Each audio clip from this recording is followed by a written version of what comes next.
Hi everyone, it's your favorite Atomic Blonde here, back with another review. Yeah, as I said, hopefully you guys had the chance to watch the Heretic review I put up yesterday. So as I said, yeah, I'm going to be just doing a few shorter videos this week, maybe next week as well, until I'm sort of fully recovered. But yeah, just wanted to talk about a few things and just say hi. Basically, I'm still alive. I'm here. I'm good. Almost. But yeah, I just wanted to get a couple of reviews out before they're not even relevant anymore. So yeah, today I wanted to talk about Venom: The Last Dance. So I think the Venom series of films, I think are quite Marmite. I mean, I find them pretty inoffensive, to be honest, but I get that a lot of comic book people don't like them. That the character's a bit too this is all a bit too light-hearted, a bit too jokey. The Sony version of the character versus the comic book character. And I get that, I'm always a big one that if I've read the source material, it's very annoying. But as someone who's not read the source material and a Tom Hardy fan, I kind of just sort of take them at face value, I guess, and find them kind of quite light-hearted, entertaining. They kind of do what they say on the tin. The first one I think was probably the best received. Carnage was definitely mixed reviews. Again, I found it watchable, definitely not as good as the first one. So I was quite intrigued going into watching the last of the Venom, well, supposedly the Venom and Tom Hardy trilogy. He's sort of saying he's not going to be involved with Venom anymore. Time will tell when that checkbook comes out. And don't blame the guy. So this obviously carries on straight from Carnage and the end of kind of Endgame, the multiverse thing, where obviously at end of film, sorry, my brain's still not working quite properly, the end scene credits, that's the word I was looking for. We kind of had Eddie and Venom pulled into another reality where the Avengers are. They find out about Avengers and superheroes, and then obviously then we get another credit scene where they get pulled back again, and then we've got Carnage. So all three films are supposed to have taken place over the course of a year, which these are quite spread out. I mean, Tom Hardy's aged quite a bit since the first one, but that aside, let's park that. Overall, I really enjoyed this film. Like for me, they do what they say on the tin. It knows what it is. It's not confused. It's not trying to be grown-up comic. It's not trying to be MCU. Actually, I think it's very much its own thing within the Sony universe, obviously in conjunction with Marvel. But it's not some of the like trilogies, and certainly what we've seen in the MCU, it can be very like schizophrenic. Whereas I think these do exactly what they set out to do. Eddie's character is very consistent. Venom, funny. By the third one, I think Emma gets a bit like, is the joke wearing a bit thin? But I actually thought I'd done a really good job in the third one. It was quite sweet with that sort of Eddie and Venom's relationship. Because Eddie didn't ask for all of this, and most of the time he just wants Venom to be gone, and he wants his life back. And then he's actually faced with losing Venom. And what does that do to his identity? Who is Eddie without Venom? And obviously they're now kind of best friends. Excuse me, I keep going to sleep. I'm not sneezing. Oh, right. I keep going. Hopefully the sneeze will either materialize or it won't. So sorry, very professional. So we find out that where Eddie died, I think it was the first film, and Venom healed him, it then created something called a codex. And the codex is a key to release the big bad out of a prison that the symbiotes put in. The big bad, I think, is bear with me a sec. Null, I think it's called pronounced Null. who is from the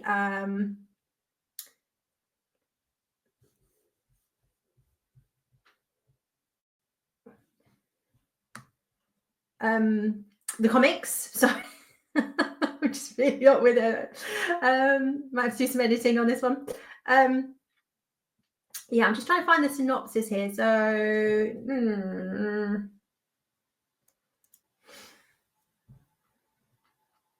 yeah, so apologies if I've got that name wrong, but we sort of see him all the way through. So he's basically the creator of the symbiotes. The symbiotes turned on him and basically imprisoned him. Yeah, Null. I think it sounds Knull. Andy Serkis, as always, plays these kind of roles. And these creatures are dispatched to Earth to find Eddie and Venom. So obviously they're kind of they're on the run from like the FBI because of the fallout from Carnage. They think that they're responsible for killing the police guy, and it wasn't them. Obviously it was Carnage. So they've got the repercussions of that film. So you've got FBI police looking out from here. Now they've also got these creatures from another dimension world on their tail. Now they can only see the codex when Venom's completely in control. When he's like fully Venom, then these creatures can see them. When he's Eddie or part, they can't see him. They're invisible. So this sort of cat and mouse game ensues, where we find out that Area 51 is being decommissioned in 3 days, and the military are just flattening the place. And underneath there is a secret lab where they have been collecting symbiotes and studying them. And we're introduced to Juno Temple, who you might know if you watch Ted Lasso. British actress, quite a big British contingent in this film, actually, who's studying the symbiotes. She's convinced that they're good aliens, and we need to study them and understand them. Obviously, the military has a different view that everything is potentially hostile and we should just wipe them out. We then see that the Stephen Graham, the British actor who played the police chief in Carnage, who we believe was killed, is actually alive. He's been returned to life with a symbiote. And this symbiote starts telling them about the codex, what's happening, and either Eddie or Venom needs to die. One of them needs to die. That's the only way you can get rid of the codex. So Eddie's on the run. They're trying to decide what to do. They know, Venom's explained to him about the codex, and the only way is one of them dying. They both say, well, that's not happening, right? We need to figure something out. They kind of end up at Area 51, and all these creatures attacking. These creatures are like indestructible. Like you blow them up and they just reform. It's like the sort of T-1000. They just come back together again. And there basically has to be some pretty hard decisions made by Eddie and Venom. So I won't ruin the ending for you, but yeah, I really enjoyed it. I thought it was good. As usual, we've got a mid and end credit scene, which I again can't really go into. I mean, the mid credit I can go into a little bit. It's more about Null and that he's coming, and they kind of set him up to be the big bad in the Sony universe. So whether he'll play a role in Spider-Man 4 with Tom Holland, we don't know. But I think the biggest thing, like everybody sort of says, like you're in the Spider-Verse in Sony, but Spider-Man's never there. So whatever they do, they're going to need to start crossing over. Or if they do a Venom, another Venom or symbiote movie, that could obviously be with Andrew Garfield or one of the other Spider-Men, Tobey Maguire. Doesn't necessarily have to be Tom Holland. But as I say, this looks like, well, we've been told this is the end of the road for Tom Hardy and Venom. And yeah, you'll have to find out by watching the film which one comes to a sticky ending. If either of them come to a sticky ending, not for me to say. But yeah, a little lump in the throat there, but overall, good fun. Enjoyed it. Try not to sneeze again.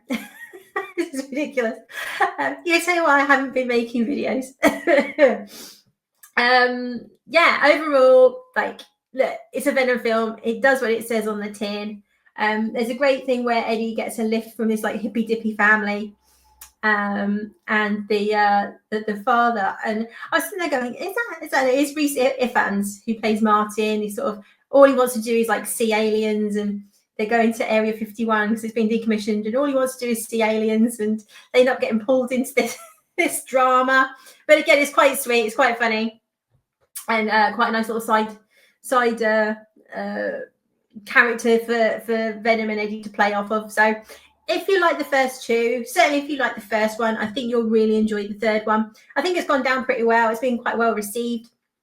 Again, because it's not trying to be something it's not. So yeah, if you enjoyed the Venom films, I think you'll really enjoy this. It's quite a good wrap up of this sort of trilogy. A vast improvement on Carnage, 100%. So that's good to see. Yeah, so if you like your Venom, go check it out.